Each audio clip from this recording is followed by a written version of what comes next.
Ọ̀kan pàtàkì lára ìṣẹ̀dálẹ̀ abínibí wa tó yẹ kí gbogbo ẹ̀yin tí ẹ máa ń kí orílẹ̀ ìlú Ìjẹ̀bú ọmọ alárẹ̀mọ́ afìdípọ̀tẹ̀ gẹ́gẹ́ bí ọmọ afìdípọ̀tẹ̀ mọ́lẹ̀ ó mọ̀. Òun ni ohun tí a gbé wá sí ojú ìwòran yín lónìí lórí ìkànnì ìṣẹ̀dálẹ̀ abínibí wa. Ìjókòó tí ẹ̀ ń wò nínú fọ́nrán yìí gẹ́gẹ́ bí a ṣe gbọ́, òun ni ojú ibi tí ọba Ademoyewo Fidipote tí wọ́n jẹ́ Awujale láàrin ọdún 1852 sí ọdún 1883 fi ń jókòó.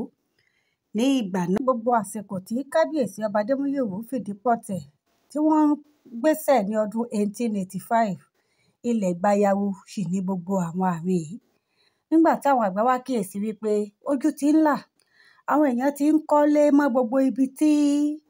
ọba Ademoyewo Fidipote lò ní ìgbà náà,